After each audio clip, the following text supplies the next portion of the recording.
So let's solve these two question. देखिए पहला question range का है, दूसरा क्वेश्चन इवन डॉट फंक्शन का है। कुछ चीज़ें यहाँ पे हम डेफिनेटली डिस्कस करना चाहेंगे डिटेल। पहला चीज़ ये है कि ऑब्वियसली ये मॉड ऑफ ये है ना, so there shouldn't be anything like this. So mod of sine inverse of mod sine x minus cos inverse of mod cos x, इसका हमें रेंज चाहिए।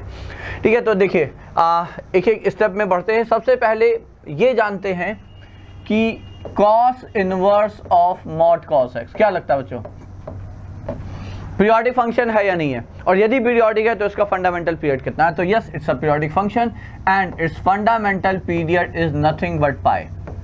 ठीक, तो ये एक पॉइंट हो गया है ना। क्यों है, क्योंकि देखिए एक प्रॉपर्टी आप लोगों को पता होगी, non periodic of a periodic function is always a periodic function. तो बाहर कॉस इनवर्स है जो कि नॉन पीरियोडिक है।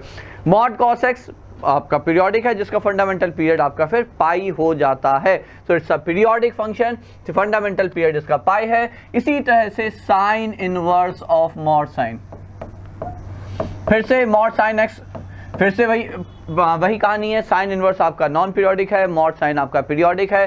ठीक है, तो फिर ये पीरियोडिक फंक्शन है और मॉड साइन एक्स का फंडामेंटल पीरियड फिर से पाई है, तो इसका भी फंडामेंटल पीरियड पाई है। ठीक है, अब पूरे के बाहर यहाँ मॉड लग जाए, that won't make any difference in the fundamental period of the function. उससे fundamental period of the function से कोई फर्क नहीं पड़ेगा आपका। ठीक है, लेकिन अब हुआ ये कि यदि हमें इस फंक्शन का रेंज चाहिए under root of mod of sine inverse of mod sine x minus cos inverse of mod cos x, यदि इस फंक्शन का हमें रेंज चाहिए तो ये क्लियर है कि यदि हम 0 से पाई एक इंटरवल में इसका रेंज निकाल लें तो हमें फिर पूरा रेंज मिल ही जाना है। मतलब हमें सिर्फ 0 से पाई में इस फंक्शन को देख लेना है, डोमेन हो रेंज हो, बिकॉज आफ्टर अ पीरियड, क्योंकि इस पूरे फंक्शन का फंडामेंटल पीरियड जो है वो आपका फिर पाई होने वाला है। ये इसका भी पाई है, इसका भी पाई है, तो एलसीएम इसका पाई आने वाला है। ठीक है, ये एक पॉइंट हो गया। अब देखिए हाउ टू डू इट, तो इसमें हम क्या सर्च करेंगे, इसमें हम सर्च करेंगे, चलिए एक एक करके थोड़ा सा देखते हैं। सबसे पहले यदि हम cos inverse of mod cos x को लिखें तो won't that be cos inverse of cos x जब cos x पॉजिटिव है। ठीक है, तो I will be considering this function in the interval 0 to pi. ये याद रखिएगा, सिर्फ एक फंडामेंटल पीरियड पे हम इसे कंसीडर कर रहे हैं, जो रेंज आएगा वही आपका थ्रू आउट रेंज रह जाएगा। तो ये आ गया। अब ये कब लिखेंगे, जब ऑफ कोर्स x आपका 0 से π/2 है, क्योंकि 0 से π/2 में आपका जो cos x है वो नॉन निगेटिव है। तो नॉन निगेटिव है तो मॉड cos की जगह आपका cos आ जाएगा। So this is nothing but x।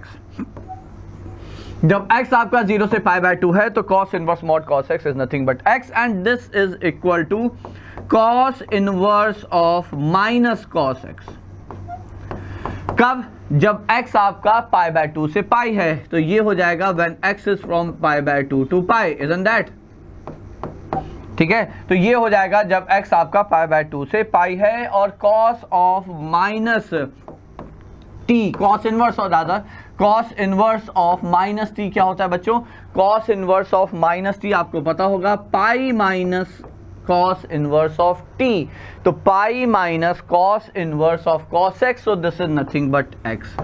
मतलब ये हुआ जब आपका, मान लीजिए हमने लिखा y is equal to this, तो y is equal to x जब x 0 से π/2 है, and y is equal to pi minus x जब x आपका π/2 से पाई है। फिगर बनाते हैं, कर्व बनाते हैं इसका, तो इसका कर्व क्या बनेगा, तो 0 से π/2 पे हमें सिर्फ 0 से पाई तक का कर्व बनाना है। ठीक है, तो मान लीजिए हमने कहा भाई ठीक है, ये हो गया आपका π/2 यहाँ पे, and then this is pi. Okay, π/2 ये हो गया आपका यहाँ पे। जब x 0 से π/2 है तो y is equal to x, y is equal to x is a line passing through the origin inclined at an angle of 45 degree with the positive x axis. तो ये आ गया आपका y is equal to x line. ठीक है, और π/2 से जब पाई है x, तो कर्व है y is equal to pi minus x। Pi minus x में जब आप π/2 रखेंगे तो π/2 आएगा, और पाई रखेंगे तो 0 आएगा। मतलब ये हो गया आपका एक इंटरवल में, ये हो गया y is equal to pi minus x। तो अल्टीमेटली ये जो रेड में हमने कर्व बनाया है, जो आपको पहाड़ के शेप में दिख रहा है, ठीक है, ये कर्व है y is equal to cos inverse of mod cos x का बच्चों। ठीक, अब इसी के साथ साथ अब एनालाइज करते हैं साइन को। तो अगला है आपका sign inverse of mod sine x. Okay, अब ये भी देखिए, ये भी x हो जाएगा, जब x आपका 0 से π/2 है। क्यों? 0 से π/2 में साइन पॉजिटिव है तो sign inverse of sine x which is x, not a problem. But जब x आपका π/2 से पाई है तो साइन तो तब भी पॉजिटिव है, साइन तो तब भी पॉजिटिव है, तो आप मॉड की जगह साइन x ही रखेंगे। But then sine inverse of sine x x नहीं हो सकता, क्योंकि साइन इनवर्स की रेंज है -π/2 से π/2। साइन इनवर्स की रेंज है -π/2 से π/2।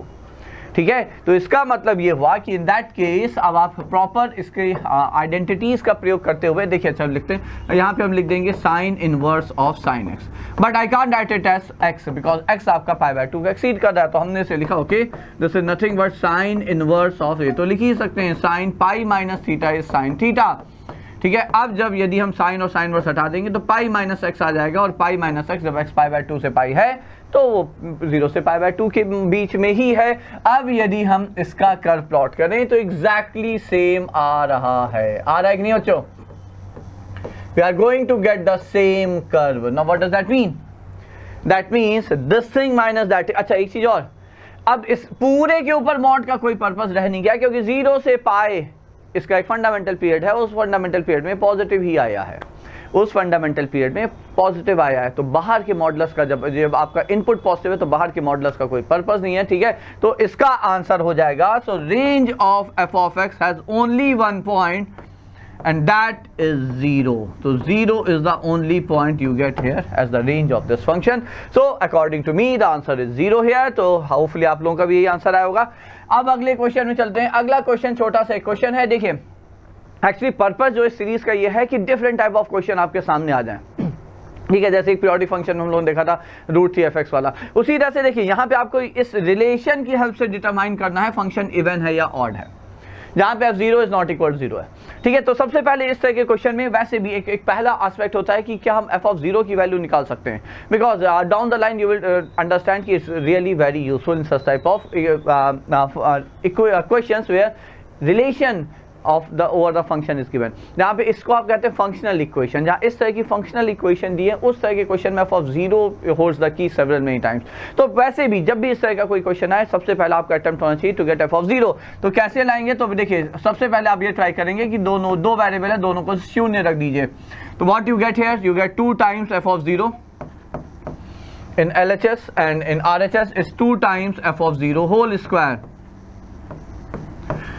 क्योंकि f(0) 0 नहीं है तो ये कैंसिल, ये गया, तो f(0) 1 आ गया, तो यहां से आपका आ गया f(0) is 1। ठीक है, अच्छा इवन ऑड चेक करने का तरीका क्या? यही तो है ना कि f of -t is equal to f of t और f of -t is equal to minus times f of t, यही तो है ना। तो यहां से देखिए एक रिलेशन को ध्यान से देखिए, यदि हम यहां पे x को शून्य रख दें वापस से अब दोबारा इस रिलेशन में, तो what you got, f of y plus f of -y is equal to 2 times f(0) into f of y। f(0) कितना है? f(0) is 1 and you got it right because this is f of y plus f of -y is equal to 2 times f of y। ये गया और ये cancel हो गया, तो ultimately आपका यहाँ से आया f of y is equal to f of -y। Now what does that mean? That means this function is nothing but an even function and that's it। तो छोटा सा क्वेश्चन था, बस पर्पस सिंपल सा यही था कि इस तरह का आपके सामने फंक्शनल इक्वेशन आ जाए। इवन ऑड देखने का तरीका ये हो सकता है, इस तरह से आप इसे अप्रोच कर सकते हैं बच्चों।